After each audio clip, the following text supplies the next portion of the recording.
Bonsoir, chère Madame Rousseau. Vous avez remis vos lettres de créance le 29 février dernier au président Emmanuel Macron au Palais de l'Élysée. C'est un moment toujours solennel et symbolique, hein. C'était un moment très formel et j'ai eu le plaisir de le partager avec plusieurs collègues ce jour-là et c'était un moment très émouvant en effet, oui. Vous avez pu vous entretenir avec lui? De quoi a-t-il été question lors de vos échanges? Oui, j'ai eu cette chance. Une fois que les lettres ont été présentées, j'ai pu m'entretenir avec le président Macron. Le président Macron a d'abord tenu à me témoigner de l'amitié que lui et le souverain entretenaient depuis très longtemps. Et il était aussi très reconnaissant envers le prince de sa participation récente à toutes les initiatives qu'ont lancées la France. Je pense notamment au sommet sur les pôles. Donc, c'était effectivement un grand moment d'amitié. Et puis également, le président Macron m'a présenté au ministre des Affaires de l'Europe et des Affaires étrangères. Donc, j'ai pu rencontrer monsieur Séjourné lors d'un bref entretien tous les trois et c'était très intéressant. Revenons à votre nomination, Madame l'ambassadeur. Comment l'avez-vous accueillie? Je l'ai accueilli avec beaucoup d'émotion. Je suis au service de la principauté depuis plus de 20 ans. J'ai eu la chance de servir dans des ambassades ou des missions à l'étranger et c'est toujours une grande marque de reconnaissance, de gratitude qui s'exprime quand vous êtes appelé à représenter votre pays à quelque niveau que ce soit, mais d'autant plus en tant qu'ambassadeur et en plus en France. Et c'est une ambassade de Monaco en France que vous connaissez bien, puisque vous avez été ministre conseiller auprès de l'ambassade à Paris avant. Oui, j'ai eu la chance de connaître bien cette ambassade, ce qui m'a facilité et qui me facilitera certainement la tâche pour les devoirs à venir. Effectivement, c'est une ambassade où je suis arrivée en 2018. Donc, ça m'a permis de découvrir un petit peu le travail multidisciplinaire qui se fait ici, puisque nous avons non seulement des relations avec la France, très particulières, mais également l'ambassade à Paris est un moyen de maintenir tous nos liens avec la communauté internationale, puisque je suis amenée à rencontrer tous mes homologues qui sont accrédités auprès de Son Altesse Sérénissime, le Prince souverain à Monaco.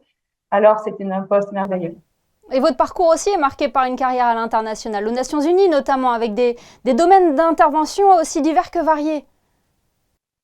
Alors oui, c'est vrai, j'ai eu cette chance d'étudier à New York.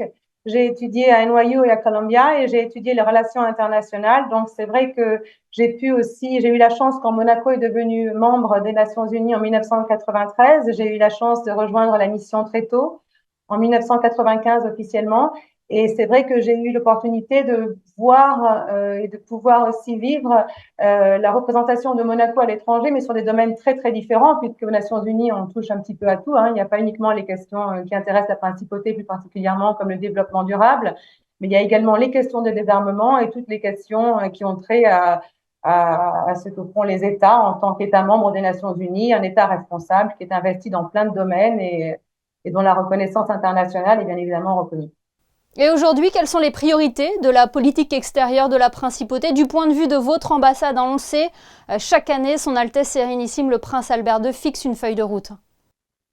Alors cette année, pour le poste de Paris, bien évidemment, on suivra l'actualité comme tous les postes. Vous l'avez dit, on suit de l'avant les engagements du souverain qui sont bien connus dans le développement durable, pour les océans, la biodiversité, mais aussi les questions des droits de l'homme.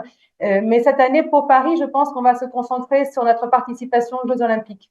Oui, les Jeux Olympiques qui débuteront fin juillet à Paris et que nous suivrons également très attentivement, hein. Bien évidemment, nous savons que le couple princier sera mobilisé pour cette grande importance, pour cet événement très important pour nous, avec les valeurs du sport et tout ce qu'elle représente pour la principauté. Donc oui, je pense que l'ambassade sera tournée vers ce grand événement pour les prochains mois, mais également nous suivrons d'autres choses qui ont lieu à des termes plus ou moins différents.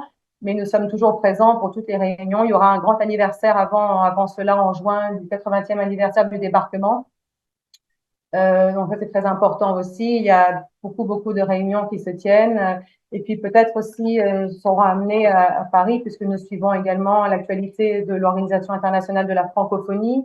Il y aura un sommet. Nous suivons également les activités du Bureau international des expositions. Donc nous avons un calendrier assez chargé.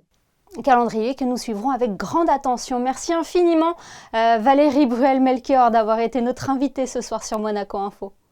C'est un grand plaisir. Je vous remercie.